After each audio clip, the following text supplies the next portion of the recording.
Welcome to today's explainer. Right now, we're going to map out an incredible and honestly almost invisible chain reaction.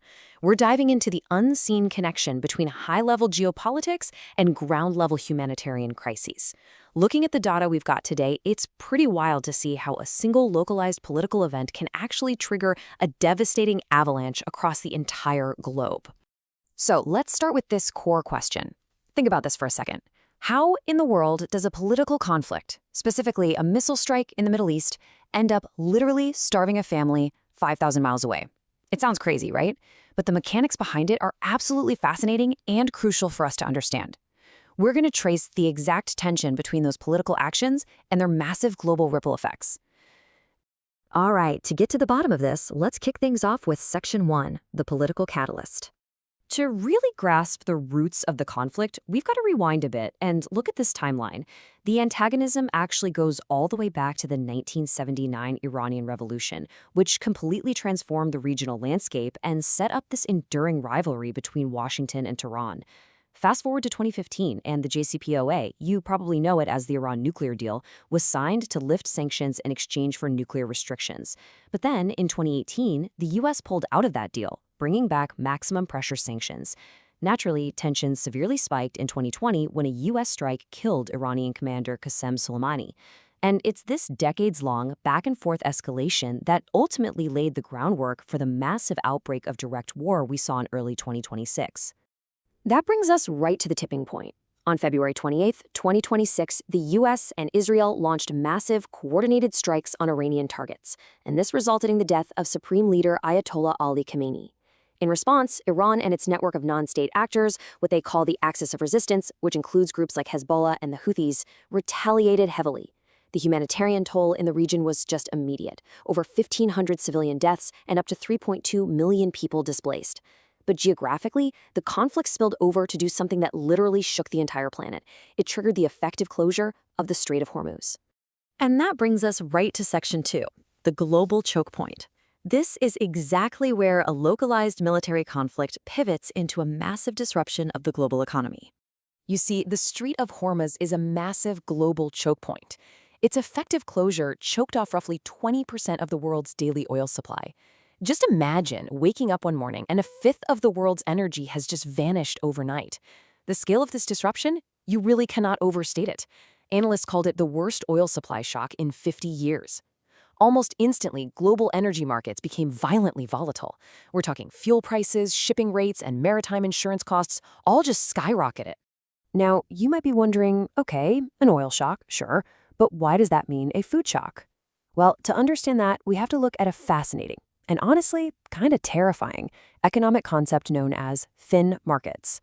A thin market is basically one where only a really small fraction of global production actually crosses international borders. Because most food is eaten exactly where it's grown, the amount available for global trade is tiny. And that makes prices violently sensitive to any disruptions in transport or fuel. Just look at the sheer fragility these numbers reveal. Only 10% of the world's rice and 25% of its wheat are traded internationally. So, when fuel prices spike because of the Strait of Hormuz shutting down, the cost to move this incredibly small fraction of global food just shoots through the roof. A tiny disruption in supply or a sudden jump in shipping costs immediately leads to panic buying, and then the prices for these essential everyday staples experience massive, outsized swings. So the absolutely crucial point here is how this hits importing countries. We like to call this the dollar double whammy. On side one, global food commodities are traded in US dollars, and those prices are surging because of the fuel shock we just talked about. On side two, during geopolitical crises, global investors tend to panic and flee to the safety of the US dollar. That causes developing nations' local currencies to completely lose value. It's just a brutal combo. The food itself costs way more, and the local money these nations use to buy that food is suddenly worth significantly less. Let's bring this down to the household level. In Section 3, the economics of hunger. This really puts a human face on the crisis. In low-income countries, households spend a staggering 52% of their total income just on food. Compare that to high-income nations, where it's hovering around 12%. What this actually means on the ground is that a 10% increase in food prices might be a frustrating inconvenience at the grocery store in a wealthy nation, but it acts as a devastating 5% total income cut for the poorest families in the world. They simply have absolutely no cushion to absorb that kind of blow. This whole energy shock is fundamentally regressive. First off, developing nations often lack efficient infrastructure, meaning those fuel price spikes inflate transport costs drastically from the farm to the consumer. But it gets worse, because second, when food gets scarce, wealthy nations step in and systematically outbid poorer ones. Furthermore, as panic sets in, major food-producing countries start imposing export bans just to protect their own citizens, which thins the global market even further. And finally, poor farmers in these regions lack the credit and government safety nets to buy fertilizers when those prices spike, meaning their next harvest is going to be even smaller. It's a vicious cycle. All of this creates an impossible situation on the ground. Let's shift gears and look at Section 4, the aid workers' nightmare. $13 billion. That was the World Food Programme's stated funding need for 2026, just to reach the 110 million vulnerable people they were already tracking.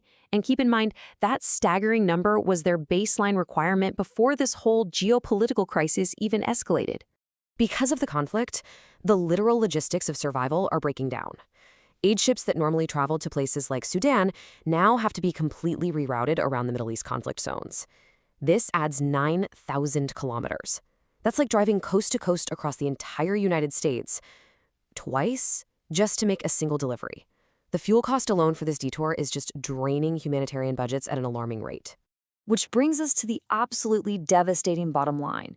Because of these compounding crises, the war, the shipping disruptions, the double whammy of currency and food price spikes we discussed, the World Food Program warns that 318 million people are now at immediate risk of acute hunger globally.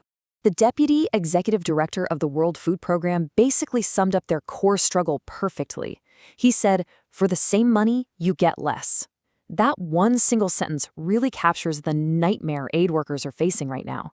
They're out there trying to buy food on an inflated global market, using funds that are actively losing their purchasing power, all while paying sky-high fuel prices just to deliver it. The humanitarian pipeline is practically at a breaking point. Rising commodity prices mean their budgets buy drastically less food. Fuel spikes are inflating the daily operating costs of their massive fleet. I mean, we're talking up to 5,000 trucks, 8 aircraft, and 20 ships running at any given time. And remember, this is all happening after previous donor funding cuts had already forced the WFP to lay off 6,000 staff members. The areas bearing the absolute harshest impacts of this logistics failure are hotspots that were already incredibly fragile, places like Sudan, Ethiopia, and Yemen. So we've traced the incredible, deeply interconnected fragility of our world today. A political decision and military strike in the Persian Gulf directly restricts the delivery of life-saving food to vulnerable regions across the entire globe. It leaves us with a pretty chilling thought to wrap up today's explainer. If a distant political conflict can so easily break the global logistics of survival, what happens to the world's most vulnerable when the next choke point closes? Really think about that. Thank you so much for joining me for this explainer. Until next time, keep learning and keep questioning.